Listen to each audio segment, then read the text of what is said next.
I'm here with Brandan from Blue Orange Games. We are at Origins 2015, and Brandan has agreed to tell me a bit about a new game by Blue Orange. The game is not out yet, as I understand. It will be released at Origins, but they have a couple of copies here that people can play. And the game is called New York 1901. Yep. Thank you, Brandan. Yeah, absolutely. So, yeah, New York 1901 is going to be released at Gen Con later next month, and it is a big box Family Plus strategy game similar to games like Ticket to Ride. What you're doing here is you are building skyscrapers in this city grid of New York City at the time of 1901. So, skyscrapers. They are different geometric shapes. You've got to fit them in this grid, and as you build them, you're going to be scoring points advancing around the score track. To be able to build skyscrapers, you must first acquire territory to build them on. There is an open marketplace over here, and on your turn, you can take one of these cards and then place one of your workers on the corresponding color and size. So if I take a 2 pink, I can place it on any of these 2 pinks, or if I take this 3 yellow, I can place it on any of the 3 yellows, and they are conveniently labeled with these icons to help you recognize them. I see. So, once you have a territory, you can then build skyscrapers on it by removing your worker and placing a skyscraper in its place. I still have this whole territory, even though my skyscraper doesn't take it up, it's still mine. It's mine for the whole game. So option 1 on your turn is acquire new territory and then build skyscraper on it.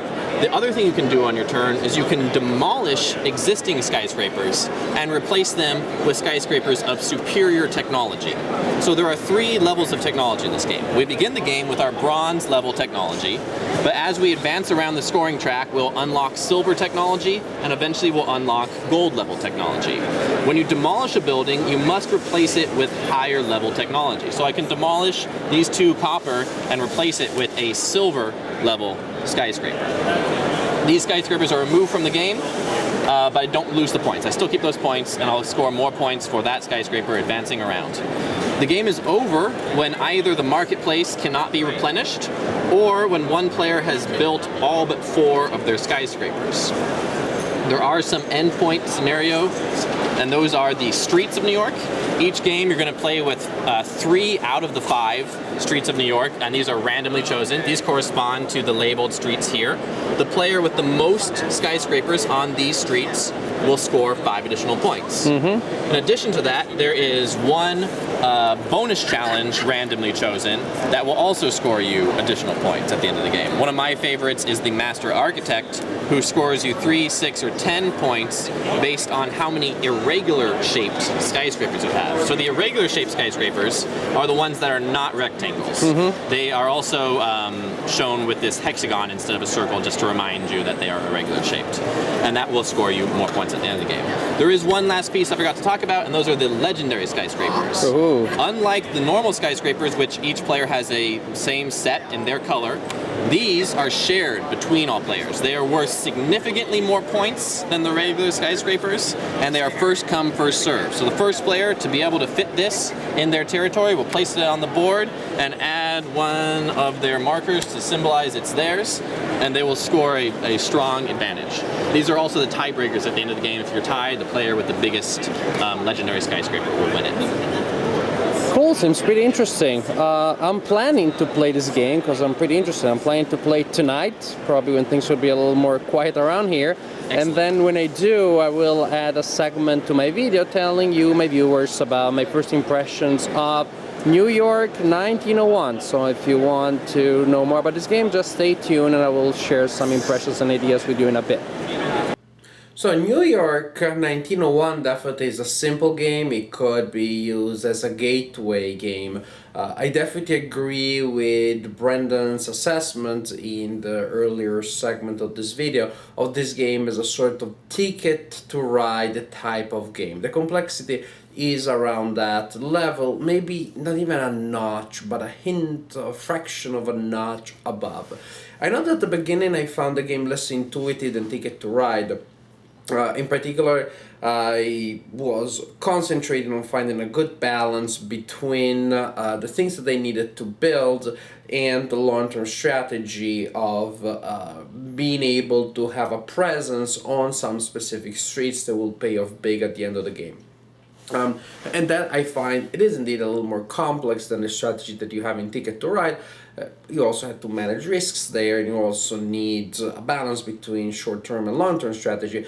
But here I found that was a little more demanding without making the game anything more complex than it is, without making the game much more complex than Ticket to Ride. But I find making it a little more rewarding if you do indeed manage to implement a strategy that allows you to score as you're building your buildings and renovating them and demolishing the old ones to upgrade them into newer ones, and at the same time as you're scoring points little by little, you build a longer term strategy that will allow you first to build some legendary buildings later in the game, and finally to score points in the final assignment of streets. I also like the fact that different games will have changing scoring conditions. There will be a card that will allow you to score in different ways from other games, depends on which card is selected at the beginning. In the game that I played last evening, for example, you scored points for each building. There was not a gold building, a golden age building adjacent to your golden age building. So as a prestige situation, you build a golden age building by earlier age buildings, you look good and you score points for that contrast. So sometimes when there were silver age buildings adjacent to one another from different players, it really became a race of who was going to be the first one to replace their buildings and shine because of the higher quality of their buildings. That score, it's not a victory condition exactly, but that scoring condition that changes from game to game also will keep the game fresh, and I believe it does give it more replay value than you have, for example, in Ticket to Ride. So the overall complexity is around there, but in order to play it effectively, you do need to have a little more strategy. So I think that it is still a gateway game, but it may be more rewarding for the experienced gamer than Ticket to Ride. Ticket to Ride is still is the game that I take out when there is some non-gamer that I want to play a game with. I want to expose them to the beauty of our hobby. But it's not a game that I find all that engaging per se anymore. I think the New York 901, both because of the novelty, let's face it, but also because of other aspects of the design, could be a game that I personally would enjoy more playing while I'm also introducing some basic examples of our hobby to the profane, to those that do not haven't seen the light of board gaming yet. As for gameplay, I like the fact that each turn you have two main options only. You can acquire new land from the ones that are available, and then possibly building, or you may demolish some of your older buildings and replace them. So you have these two basic options, but trust me, there are a lot of things that play into the way in which you will be implementing those options because of the spatial aspects of the game. The game is a little bit of a puzzle because you have many possible buildings that you can build, and the orientation may change, and that means that you need to acquire lots that will allow you to build buildings in certain ways. And also you may see that another player is trying to gain some adjacent lots that may allow them to build something big and worthy, so you may also try to interact with them. There is a sort of indirect interaction which comes from competing for limited resources. It's not as dire as in other games where there are a lot of things that players need to do with very limited resources. If you gain a certain lot, there will be an area of the board in which will be more proficient for you to do it rather than somewhere else. But if somebody grabs that area or builds something there, you will be able to readjust.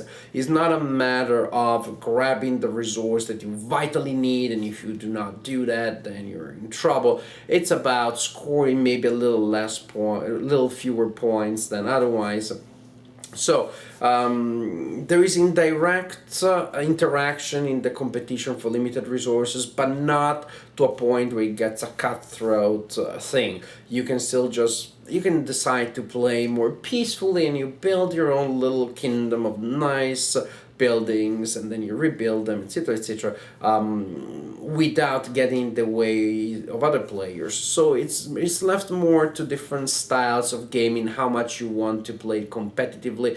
Competitive, of course, it's always competitive because you're trying to win. I would say competitive in the sense of going against other people's interests, as opposed to play it a little more like a multiplayer solo in which you're just trying to build your thing, not to steal lots that other players may be interested in.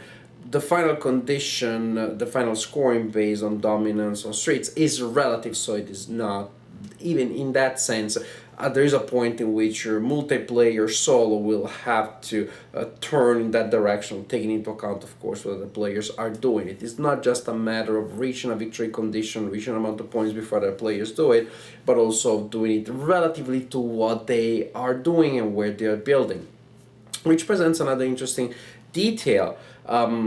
Demolishing older buildings to replace them with newer ones usually scores you a good amount of points, but does not help you all that much with the dominance on the streets, which really can be decisive at the end of the game. If I have a smaller building and I replace it with a larger one, I score points, but the number of buildings that I have on one of the streets that may be scored at the end is not increased. If anything, replacing two smaller buildings with a larger one scores me a good amount of points, but reduces the number of buildings that I have on a street, limiting my chances of being able to be the player that has dominance on that street at the end of the game. And so sometimes you will grab a smaller lot somewhere and build a small building. You feel like you're almost wasting the turn, you're almost wasting resources, but you may change the balance of dominance on a certain street. Maybe you're not even gaining anything. You manage to tie with a player that is ahead. In the sense, you're taking a bullet for the team because you're reducing the scoring of the leader at the end, even if they may not even advance it directly. Because at the end, when you're scoring three specific streets for dominance, if there is a tie, no one gets it. So I may not score 5 points, but at least you will not score them if at least manage to tie my presence on the scoring street with yours. So there are all of these aspects that I'm trying to analyze in some detail to please the serious gamers among us. And if you're watching a video review of a board game, chances are that you are fairly serious about board games, more than certainly the non-gamer or the person that games very casually. But you probably hang out with casual gamers, so you may want to know how would the game give me as a serious gamer, and how would the game interact with more casual gamers. I think the answer is positively in both cases. Positively because there are enough reasons for interest for the non-casual gamer, for the serious gamer. Maybe not for the hardcore gamer that cannot go below a certain level of intensity and complexity, but for the for the serious, non-fundamentalist gamer, definitely there are things to find enjoyable and pleasant in this design. And for the absolute casual gamer or the non-gamer, this is a design that still is accessible, approachable, and enjoyable.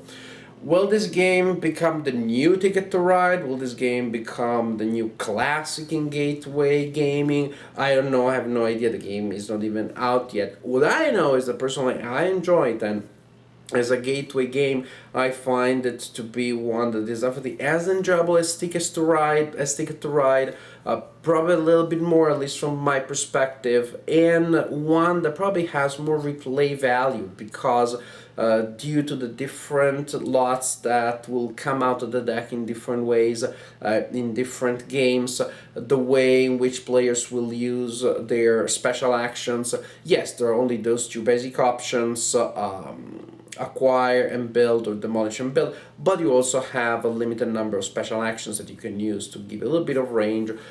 But then there's this huge replay value, this huge range of different situations that may come from the way in which players will build the visual puzzle differently from game to game. Yes, I do believe that there are all these